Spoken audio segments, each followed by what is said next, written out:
Assalamualaikum warahmatullahi wabarakatuh. Kami dari kelompok 7. Nama saya Raffi Nofriansyah. Nama saya Sandi Kanggara Surya. Nama saya Dimas Arianto. Kami di sini sedang melaksanakan PKM atau pengabdian kepada masyarakat di SMA Negeri 1 Bandar Sri Bawono. Pelajaran ekonomi mikro. Assalamualaikum warahmatullahi wabarakatuh. Waalaikumsalam warahmatullahi wabarakatuh. Perkenalkan, kami dari Universitas Teknologi Indonesia. Kami di sini ingin menjelaskan tentang ekonomi demokratis dan perdagangan internasional, ekspor dan impor. Sebelumnya kami ingin memperkenalkan anggota-anggota dari kelompok kami, yaitu nama saya Sandi Kanggara Surya. Nama saya Raffi Nofriansyah. Nama saya Dimas Arianto. Kami di sini ingin menjelaskan tentang ekonomi demokratis dan perdagangan internasional, ekspor dan impor. Kalian di sini udah tahu belum perdagangan demokratis itu apa? Ekonomi demokratis. Jadi ekonomi demokratis itu ekonomi yang menekankan masyarakat langsung berperan penting di perekonomian itu. Tapi bukan cuma masyarakat yang berperan penting. Contohnya juga pemerintah, ekonomi dari perusahaan swasta, perusahaan negeri berperan langsung. Dan pengertian sistem perekonomian di Indonesia adalah ekonomi demokratis adalah sebuah konsep ekonomi yang menekankan pada distribusi kekayaan, kontrol, dan kekuasaan ekonomi yang lebih merata di seluruh lapisan masyarakat. Bukan hanya pada segelintir elit.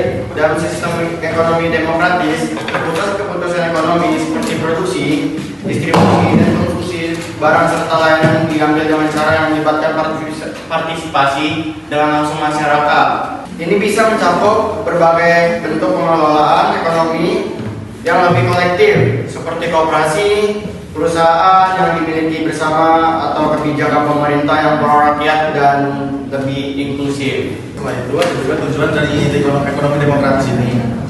Ekonomi demokratis ini tujuannya menciptakan keadilan sosial, selain itu mengurangi ketimpangan ekonomi, memastikan bahwa manfaat ekonomi tidak hanya dinikmati oleh segelintir orang atau orang-orang di atas saja. Jadi orang-orang yang mungkin ekonominya agak di bawah menikmati juga ekonomi.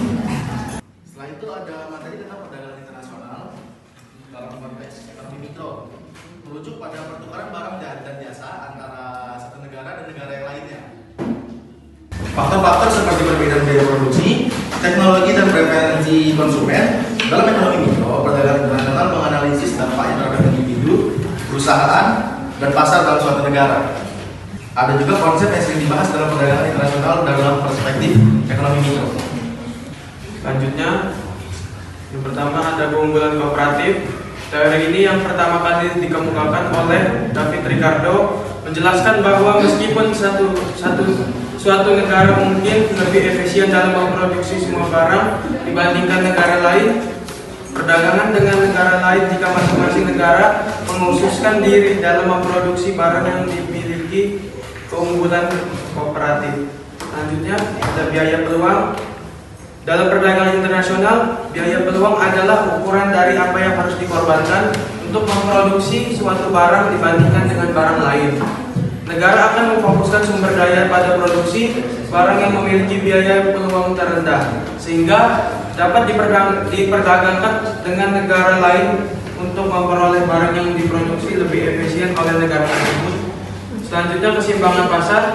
Perdagangan internasional mempengaruhi keseimbangan pasar domestik, di mana harga dan kuantitas barang yang diperdagangkan berubah. Misalnya, ketika barang diperdagangkan secara internasional, harga di pasar domestik bisa berfluktuasi tergantung pada tingkat permintaan dan penawaran dari luar negeri.